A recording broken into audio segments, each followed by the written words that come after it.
Hey everyone! For today's video, I will be using my Harry Potter cookbook. So yeah, you just heard it here first. I do have this Harry Potter cookbook. I completely forgot about it up until a week ago when I made some hot rolls. A lot of the stuff in here seems really complicated and I don't have the resources to make it, or it's not vegetarian. But then I stumbled upon rock cakes. Don't really know what rock cakes are, and the downside of using a cookbook means that I don't really know what it's supposed to look like, and it says you're supposed to eat them with tea, and I do got some lemon tea. Yes, I have lemon and ginger tea. I also chose this because it seems really simple and a little easy recipe. Let's see. First things first, I'll just gather all my ingredients. Oh, I also have to mention, I don't know what is on my shirt. It looked normal before I washed it the other day. I don't know what happened to it. But there's like all this weird stain stuff right here. And then there's a big stain, like right here. I don't even know what this is. Like, what is that? And it's like pretty extreme. Ugh. I'm supposed to use raisins in this recipe, but I'm just gonna leave those out because I hate raisins. I do love Raisinets though. Like, if I'm going to the movies, I'm gonna get some Raisinets. So I have all my ingredients. It's a very simple recipe. Ow. This is all I need, minus my tea. My first step is get my cookie sheet ready.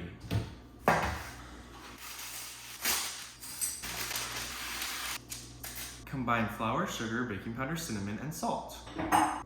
2 cups flour. Half a cup of sugar.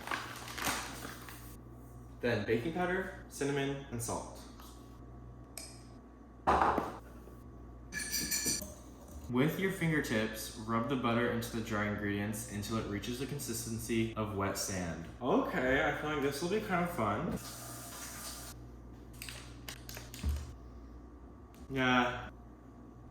Let me give y'all a little story time, since I feel like this is gonna take a while. This very well may. Oh, this is kind of hard.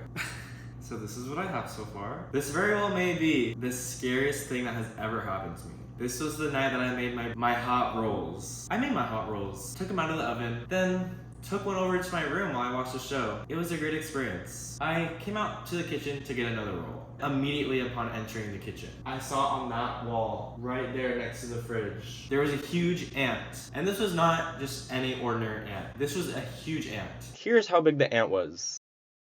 And compared to my finger, it was really big. I immediately started freaking out. I knew that I had to trap it. I also needed to take a picture first because I wasn't about to let myself be the only one to see this big fat ant in my apartment. I needed to show other people. But as you will soon learn, this was my first mistake. So I took the picture and then I ran to my cupboard right there to grab a cup. Little did I know, and little was I expecting, that I had no clean cups left and they were all in my dishwasher. So I started to panic, and the only thing I had in there was a mason jar. And so I grabbed the mason jar, but I had to screw off the cap. But then underneath the cap, there's like that flat part of it that you also have to take off. And before you knew it, when I turned around, I saw it on the side of the fridge crawling on the wall, escaping. And I was freaking out. If only I had waited to take a picture after I had captured it, then I could have captured it. I am freaking out, and then I think, oh my gosh, this is really freaking me out. The fact that I now know there's a big massive ant in here, but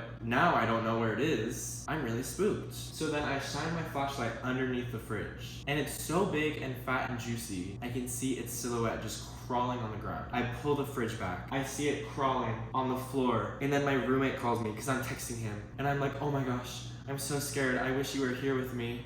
I can't do this alone. And he's like, you got this, you got this, you got this. So then I'm like, oh my gosh, I see it right there on the floor. I just need to pull the fridge back a little bit further and I can crawl back there and trap it. And then as I'm pulling the fridge back further, it crawls underneath the trimmings of the wall. And so I lost it and I was freaking out. I was talking to my roommate. I was like, how am I supposed to live? How am I supposed to live knowing there's a big fat juicy ant in my walls? Where did it even go? Is it traveling in my walls and it's gonna head to my room and then probably kill me while I'm sleeping?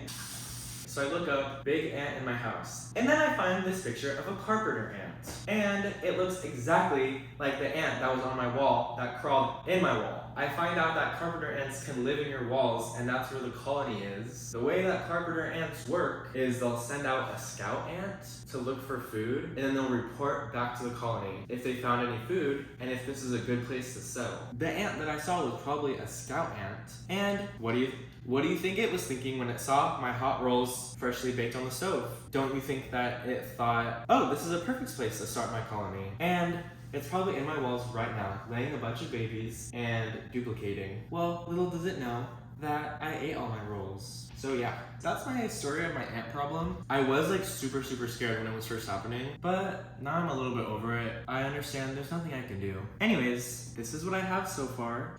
1 egg.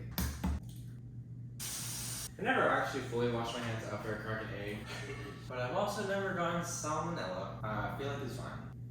I'm using this extra creamy Planet Oat milk. I love oat milk, and I always have it in my fridge. I wanted to try this extra creamy version, but this one is like super creamy. It's too creamy. And you're probably wondering, how creamy can oat milk really get? Apparently really creamy.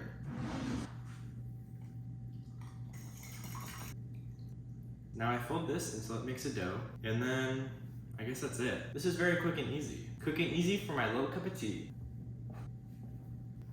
Okay, I think it's done. Okay. Oh, I forgot that my last video was also a baking video, so I'm really just a baker. I guess I'll just evenly divide this into 12 because it's supposed to make 12. I also don't know if I'm supposed to like roll it. I'm gonna roll it. I don't know how much they're supposed to grow. I'm just really confused. Like, I don't even know what to expect.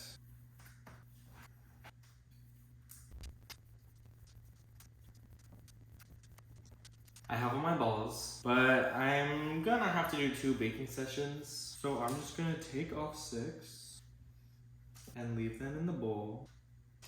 And then do this. I'm scared I'm not doing something right. Like, was it supposed to be like a loose scoop? And that's the sort of vibe that rock cakes are supposed to have? Okay, I hope this is good. I'm nervous. Oh my gosh, I'm supposed to bake these for 25 minutes? Okay, I'll see you guys in 25 minutes. Do you see the time? There's 7 minutes left. I repeat, 7 minutes left.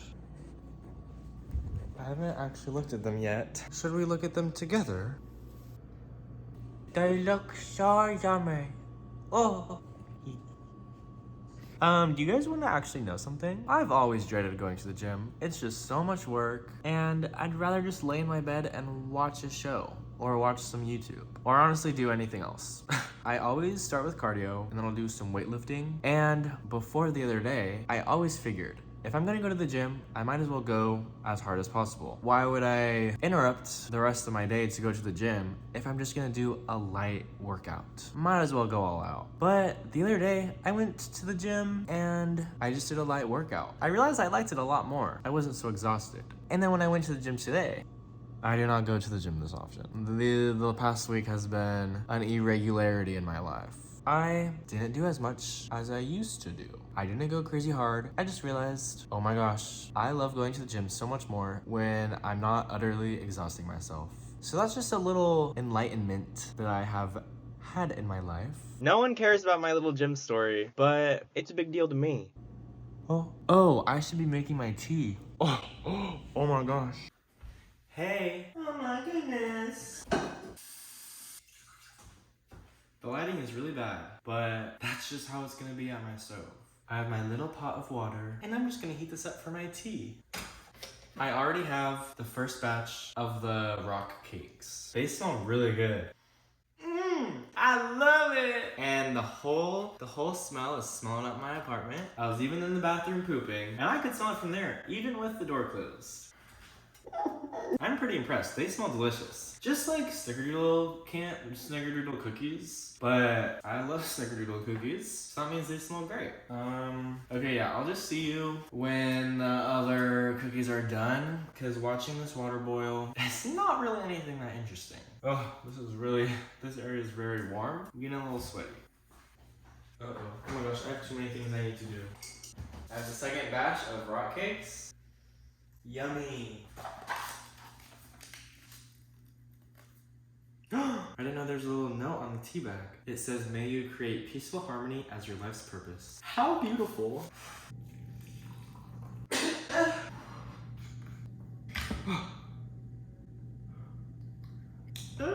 I got this big container of honey, and I haven't even used it yet. And I think this is almost done seeping. I think that's what it's called?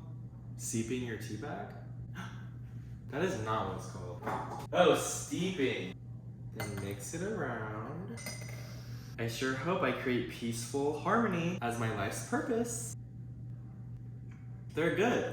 I think, they are exactly what I was expecting. They have a scone texture, a little crumbly. They're a little hard on the outside, a little softer on the inside. It's like a simple little snack, a little delicacy. Am I supposed to dip it? I'm so sad. I just recorded like 5 minutes of me making a huge discovery, and then for some reason my camera turned off. And it's just my phone. How complicated could it be? But I was just eating my rock cake. Oh my gosh, I'm so sad that I was not recording. I don't even know what happened. I even got my whole computer out and I was researching if you're supposed to dip the cake in the tea. Nothing that I found was saying that you're supposed to dip the cookie in the tea, but then I went ahead and tried it anyways. And I'll just recreate myself trying it. Oh wow, I haven't done this before. I wonder what it'll taste like. Whoa, that's delicious. Oh my god. So pretty much, I discovered that if you dip the cake into the tea, it adds a lot of great moistness because the cookie absorbs the tea really easily. And it was a really great discovery. Don't know if I am disgracing whatever culture this comes from. Maybe the British. I think maybe you're supposed to cheers tea. So cheers, even though I already did it once before. Oh wow, this cookie sure is yummy with tea. I'm pretty much just dipping my little cakes in a cup of water, which is actually kind of gross. So maybe I don't condone dipping rock cakes in tea. I cannot believe that was not recorded. I'm so mad. Okay, well now I feel weird because everything I'm about to say I've already said. But I hope you guys love the video. Hope you love watching me make rock cakes. I almost keep calling them cookies. From my little cookbook. And then I gave my review on Stranger Things because I just watched the last episode of season 4 today. Here are what I liked. I liked kind of how spooky they made it, kind of took on a scary twist. I liked how Max had a bigger role this season, and I loved running up the hill. The one thing that I didn't like was I felt like a lot of the dialogue was kind of cheesy, a little cliche if you will, but overall I really liked it. See, all of that I already said, like word for word. I feel like I'm just repeating lines. Maybe I'm an actor. It's like really good. It's like so good. By itself, it's just your everyday little pastry. And then dipped in the tea, whole new, what's it called? Flavor profile. And I love it. The only downside is that you get crumbs in your tea. Okay, I'll see you guys in my next video. Thanks for watching.